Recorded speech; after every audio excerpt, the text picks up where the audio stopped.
الحمد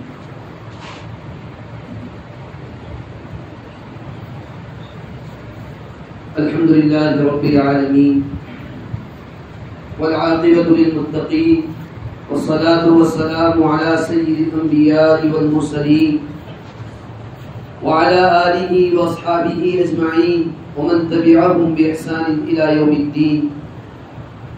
أما بعد فأعوذ بالله من الشيطان الرجيم. بسم الله الرحمن الرحيم. قل للمؤمنين يغضوا من أبصارهم ويحفظوا فروجهم ذلك أزكى لهم إن الله خبير بما يصنعون. وقل للمؤمنات يغضضن من أبصارهن ويحفظن فروجهن. وقال النبي صلى الله تعالى عليه وسلم لعن الله الناظر والمنظور إليه أو كما قال عليه الصلاة والسلام. میرے محترم بھائیو، بزرگ اور دوستو، اللہ جل جلالہ وعظم نوالہ نے ہم سب کو بہت ساری نعمتیں عطا فرمائی. ان نعمتوں میں بہت بڑی نعمت جو اللہ تعالیٰ کی طرف سے ہم سب کو عطا ہوئی ہے وہ آنکھ کی نعمت ہے.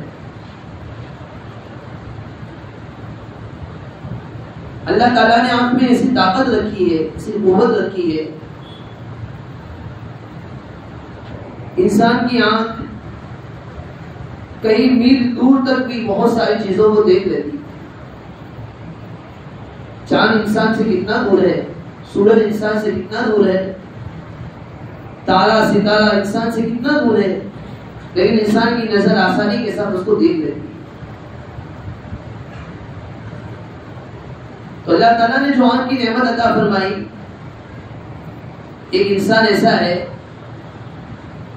جس کے پاس بہت ساری نعمت ہے، طاقت بھی موجود ہے، قوت بھی موجود ہے، مال بھی موجود ہے، سب کچھ ہے، لیکن آنکھ کی بینائی سے محروم ہے، آنکھ سے نظر نہیں آتا ہے. تو سب نعمتوں کے ہوتے ہوئے انسان کو زندگی بے مزہ محسوس ہوتی ہے کہ میری آنکھ سے نظر ہی نہیں آ رہا ہے، میں کسی چیز کو دیکھ ہی نہیں پا رہا ہوں. ہر چیز میں انسان دوسروں کا محتاج ہو جاتا ہے. اور اللہ تعالیٰ نے آنکھ کو ایسا بنایا، انسان آنکھ سے دیکھتا ہے اور دیکھنے کے بعد انسان کے دوسرے اعضاء پر اس کا اثر ہوتا ہے. حالانکہ تمام اعضاء کا سردار دل کو کہا گیا، تمام اعضاء کا سردار دل ہے، لیکن دل بھی آنکھ کا محتاج ہے. جب انسان کسی چیز کو دیکھے گا اس کے بعد دل کے اندر اس کا اثر ہوگا. اچھی چیز کو دیکھے گا دل میں اس کی محبت بسے گی. کوئی غم زدہ چیز کو دیکھے گا دل کے اندر غم محسوس ہوگا. آنکھ سے کسی چیز کو دیکھا، انسان سے برداشت نہیں ہوئی اور انسان کی آنکھوں سے آنسو نکل آئے. آنکھ کی مثال کیمرے کے مانند ہے. کیمرہ جس طرح بہت ساری چیزوں کو محفوظ کرتا ہے، اسی طرح انسان بہت ساری چیزوں کو دیکھتا ہے. اور اللہ تعالیٰ نے انسان کے اندر بھی ایک میموری رکھی ہے. تمام کی تمام چیزیں انسان کی میموری میں محفوظ ہوتی رہتی ہے. اور دنیا کا کیمرہ اور انسان کی نظر، ان دونوں میں بڑا فرق ہے. دنیا کے کیمرے کا حال تو ایسا ہوتا ہے، چاہے موبائل ہو، کوئی بھی چیز ہو، تصویریں لیتے رہیں گے، ایک وقت ایسا رہے گا کہ میموری فل ہو جائے گی، ڈیلیٹ کرنا پڑے گا اس کو. لیکن اللہ نے نظر کیسی بنائی، اتنی بڑی نعمت دی ہے. انسان ایک دن میں کئی چیزوں کو، کئی لوگوں کو دیکھتا ہے. کبھی ایسا سنا نہیں گیا کہ بھائی اب دماغ کی میموری فل ہو گئی ہے، اس کو ڈیلیٹ کرنے کی ضرورت ہے. اسی اللہ تعالیٰ کی نعمت ہے. اور آنکھ نے ایک مرتبہ دیکھ لیا، کئی سالوں کے بعد بھی اگر انسان نے بہت اچھی طرح غور کر کے اس کو دیکھا ہے، کئی سالوں کے بعد بھی اس کو اگر وہ چیز نظر آئے گی، وہ سمجھ جائے گا کہ آج سے چند سال پہلے، 10 سال پہلے، 50 سال پہلے میں نے اس شخص کو دیکھا ہے، اس چیز کو دیکھا ہے. اللہ تعالیٰ نے کیسا نظام بنایا ہے. تو آنکھ سے انسان جیسا دیکھے گا اس کا اثر دل پر پڑے گا. قرآن کریم کی تلاوت آنکھ سے کرے گا, اللہ تعالیٰ کی محبت آئے گی, قرآن کی نورانیت اور اللہ تعالیٰ کی طرف سے نور ادا کیا جائے گا. مکہ کو دیکھے گا, بیت اللہ کو دیکھے گا, نبی علیہ الصلوۃ والسلام کے مقامات, نبی علیہ الصلوۃ والسلام کے قبر مبارک کی طرف جائے گا, اس کو دیکھے گا, اس کا بھی انسان کے دل پر اثر ہوگا. اس کے علاوہ اگر انسان اپنی آنکھ کے ذریعے سے غلط چیزوں کو دیکھے گا, ان چیزوں کو دیکھے گا جن کی طرف دیکھنے سے اللہ نے روکا ہے, اگر دیکھا تو اس کے اثرات بھی ایسے ہی ہوں گے.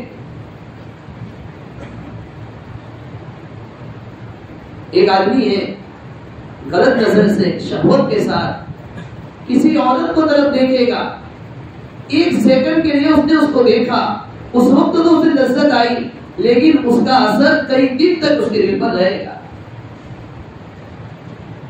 دیکھنے کی لذت تھوڑی دیر کے لیے, اور اس کا گناہ اور اس کی طرف اللہ تعالیٰ کی طرف سے جو اس کی روحانیت اور نورانیت ختم ہو گئی, اس کا اثر کئی دن تک رہے گا. اسی لیے اللہ تعالیٰ نے قرآن کریم کے اندر مومن مردوں کو بھی کہا اور مومن عورتوں کو بھی کہا اپنی نظروں کی حفاظت کیا کرو. قل للمؤمنین یغضوا من ابصارہم. ایک عجیب اللہ تعالیٰ نے خطاب فرمایا, ایک عجیب انداز اختیار کیا. قرآن کریم میں اللہ تعالیٰ نے بہت ساری چیزوں کا حکم دیا, لیکن وہ حکم عام دیا. سیدھا کہا گیا یا ایھا الذین آمنوا, ایمان والو. کسی جگہ پر کہا گیا یا ایھا الناس, اے لوگوں. یعنی ایسا خطاب کیا, ایسے انداز اختیار کیا, ایسے الفاظ قرآن میں ذکر کیے. وہاں یہ نہیں کہا گیا کہ مردوں کے لیے الگ حکم ہو, عورتوں کے لیے الگ حکم ہو. لیکن جہاں پر نظر کی حفاظت کی باری آئی, اللہ تعالیٰ کی طرف سے مومنوں کو, مومن مردوں کو الگ حکم کیا گیا, مومن عورتوں کو الگ حکم کیا گیا. اور ایک دوسری بات حضرت حکیم اختر صاحب رحمۃ اللہ علیہ فرمایا کرتے تھے, دنیا کے اندر بہت سی مرتبہ ایسا ہوتا ہے, بہت ساری چیزیں, بہت ساری باتیں ایسی ہوتی ہیں, باپ اپنے بیٹے کو کہنا مناسب نہیں سمجھتا ہے, تو باپ بیٹوں کے دوستوں سے کہتا ہے کہ میں میرے بیٹے کو تھوڑا سمجھا دینا, یہ کہہ دینا, اس انداز سے آپ بتا دینا, یہ چیز کرنا صحیح نہیں. اسی طرح اللہ تعالیٰ نے براہ راست مومنوں سے نہیں کہا کہ اے مومنوں تم نظروں کی شرک کو, ایسا نہیں کہا. اللہ تعالیٰ نے جناب نبی کریم صلی اللہ علیہ وسلم سے فرمایا قل, اے میرے محبوب آپ کہہ دیجیے. عورتوں کو حکم دینے کی باری آئی, فرمایا وقل للمؤمنات, اے نبی جی آپ کہہ دیجیے مومن عورتوں کو. اللہ تعالیٰ نے بھی یہ کہنا بندوں کو مناسب نہ سمجھا.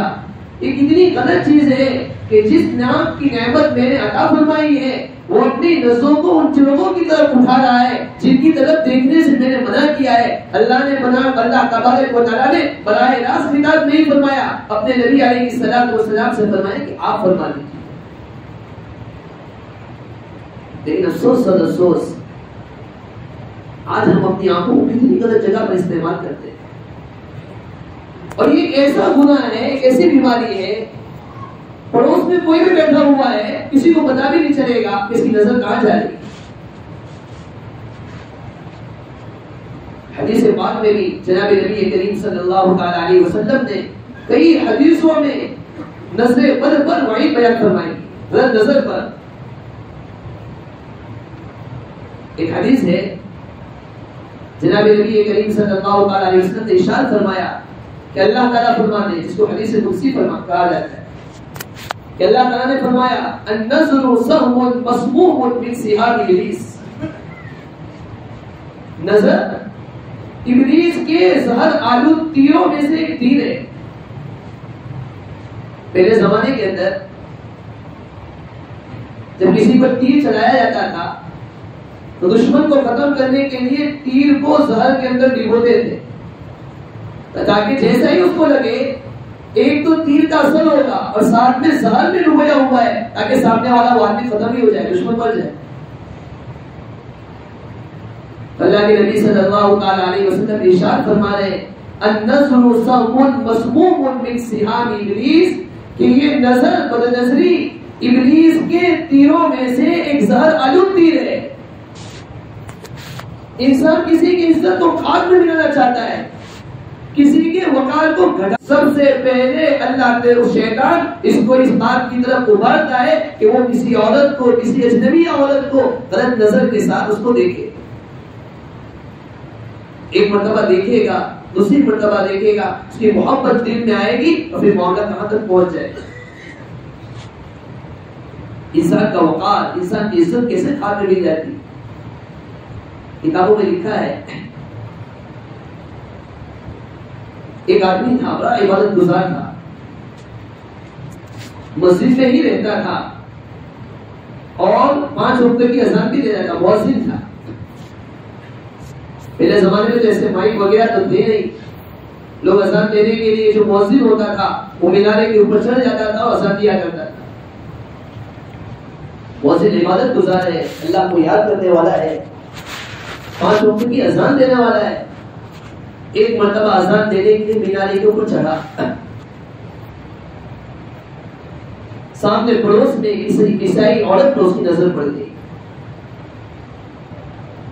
جیسے ہی اس نے اس کو دیکھا, اس کی محبت اس کے دل کے اندر بس گئی. اس کی تمنا ہوئی کہ کسی طرح میں اس کے ساتھ ملاقات کروں. اس نے ملاقات کی, دونوں کے ایک دوسرے سے محبت کرنے لگے. مؤذن کہنے لگا کہ اب میری خواہش یہ ہے کہ آپ ہی کے ساتھ میں نکاح کر لوں. عورت عیسائی تھی, مسلمان تو تھی نہیں. عورت کہنے لگی میں آپ کے ساتھ نکاح تو کر سکتی ہوں, لیکن میرے والدین راضی اس وقت تو ہوں گے جبکہ آپ اسلام کو چھوڑ دیں, مذہب اسلام کو ہمیشہ کے لیے چھوڑ دیں اور عیسائی بن جائے. اس کے بعد میں آپ کے ساتھ نکاح کروں.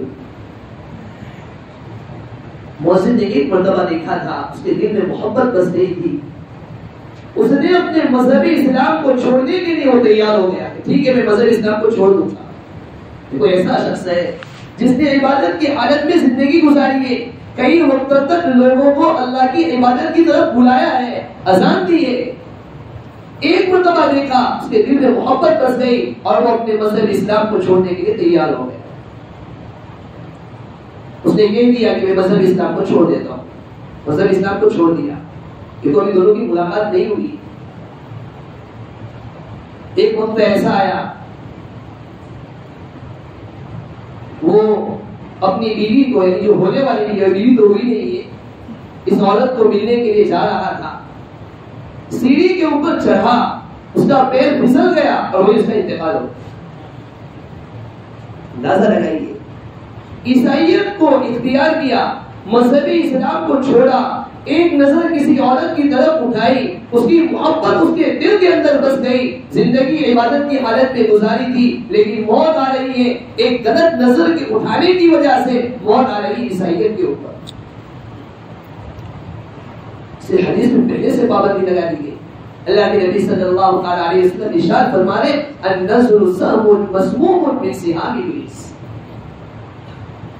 ایک اور حدیث ہے, اللہ کے نبی صلی اللہ علیہ وسلم ارشاد فرما رہے لعن اللہ الناظر والمنظور الیہ. جو آدمی کسی عورت کی طرف غلط نگاہ اٹھاتا ہے, غلط نظر سے دیکھتا ہے, اللہ تعالیٰ کی طرف سے اس پر لعنت برسائی جاتی ہے. اور وہ عورت جس نے اپنے آپ کو اس لیے تیار کیا, اپنے آپ کو اس طرح اس لیے آراستہ کیا, اپنے آپ کو اس لیے مزین کیا تاکہ مرد اس کی طرف دیکھے, اللہ کے نبی صلی اللہ علیہ وسلم ارشاد فرمائے ایسی عورت پر بھی اللہ تعالیٰ کی لعنت برستی ہے.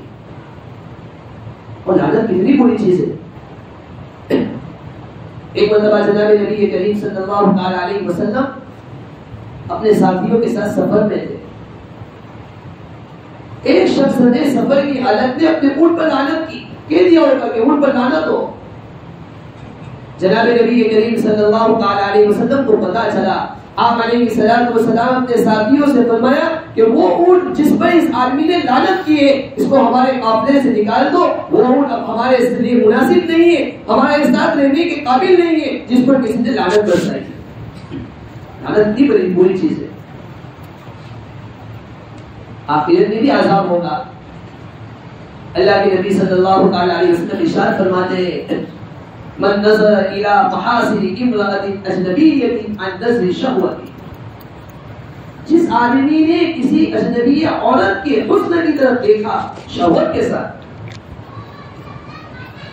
اللہ کے نبی صلی اللہ علیہ وسلم فرما رہے سب فی عینہ العالم یوم القیامہ، قیامت کے لگائیے دنیا کے اندر آنکھ کے اندر چھوٹا سا تیتا چلا جاتا ہے، کچھ گرد و غبار چلا جاتا ہے، بہت سی مرتبہ آنکھوں کا ہی بال اندر چلا جاتا ہے، انسان پریشان ہو جاتا ہے. قیامت کے دن وہ آدمی جو غلط نگاہ اٹھانے والا ہوگا، اجنبی عورت کی طرف شہوت کے ساتھ دیکھنے والا ہوگا، اللہ تعالیٰ کی طرف سے قیامت کے دن اس کی آنکھوں میں گرم کیا ہوا سیسا ڈالا جائے گا، پگھلا ہوا سیسا ڈالا جائے گا. اتنی تکلیف ہوگی. جو آدمی اپنی نظر کی حفاظت کرتا ہے اللہ تعالیٰ کی طرف سے اسے بہت انعامات دیے جاتے ہیں. جو حدیث میں نے آپ کے سامنے پڑھی اسی کے آخر میں اللہ کے نبی صلی اللہ علیہ وسلم ارشاد فرما دے فمن ترکها من مخافتی، اللہ تعالیٰ فرماتے ہیں کہ جس آدمی نے اپنی نظر کی حفاظت کر لی میرے خوف سے، میرے ڈر کی وجہ سے، یجد حلاوتہ فی قلبہ، یجد ایمانا حلاوتہ فی قلبہ، اللہ تعالیٰ اسے ایسے ایمان نصیب فرمائے گا کہ ایمان کی چاشنی کو، ایمان کی حلاوت کو، ایمان کی مٹھاس کو اپنے دل کے اندر محسوس کرے گا. جو اللہ تعالیٰ کی طرف سے انعام بھی کیسا دیا گیا. جب آدمی کسی کو دیکھتا ہے کہ اس کے سامنے سے کوئی عورت گزرتی ہے، دل کے اندر خواہش ہوتی ہے کہ میں اس کی طرف دیکھوں، لیکن اس نے اپنے دل کو دبا کر، اپنے دل پر اپنے آپ کو سوار کر کے اس نے غلط نظر سے اسے نہیں دیکھا، اس کی طرف نظر اٹھائی ہی نہیں، تو دل پر جو کڑواہٹ محسوس ہوئی، جو تلخی محسوس ہوئی، اللہ تعالیٰ کی طرف سے اسے بدلہ بھی ایسا دیا گیا کہ دنیا کے اندر رہتے ہوئے ایمان کی حلاوت اور ایمان کی مٹھاس کو اپنے دل میں محسوس کر رہا ہے. ایک اور حدیث ہے اللہ کے نبی صلی اللہ علیہ وسلم ارشاد فرماتے ہیں کہ تین آنکھیں ایسی ہیں، تین آنکھیں ایسی ہیں کہ تین آنکھوں پر اللہ تعالیٰ نے جہنم کو حرام کر دیا ہے. وہ تین آنکھیں جہنم کو کبھی دیکھی گی بھی نہیں. نمبر 1 عین حرست فی سبیل اللہ، وہ آنکھ جو اللہ کے راستے میں بیدار رہی، اللہ کے راستے میں جاگتی رہی، وہ آنکھ پر بھی اللہ نے جہنم کو حرام کرا دیا. اسی طرح وعین بکت من خشیت اللہ، وہ آنکھ جو اللہ کے خوف سے روئی، اللہ کے ڈر سے روئی، اللہ کے سامنے روئی، اللہ تعالیٰ نے اس آنکھ پر بھی جہنم کی آگ کو حرام کرا دیا ہے.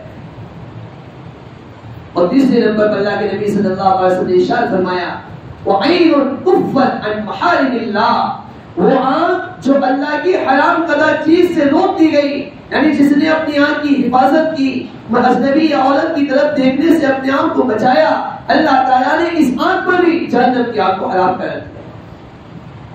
خلاصہ کلام یہ ہے اللہ تعالیٰ نے آنکھ کی نعمت عطا فرمائی ہے، ہمیں چاہیے آنکھ کی حفاظت کرے، گناہوں سے اپنے آپ کو بچائے، اپنی نظروں کی حفاظت کرے. جو اللہ بینائی دینے پر قادر ہے وہی اللہ بینائی کو چھیننے پر بھی قادر ہے. اللہ تعالیٰ شاہوں سے دعا ہے اللہ تبارک و تعالیٰ جو باتیں کی دعائیں سب کو اس پر عمل کرنے کی توفیق عطا فرمائے. آمین. وآخر دعوانا الحمدللہ رب العالمین.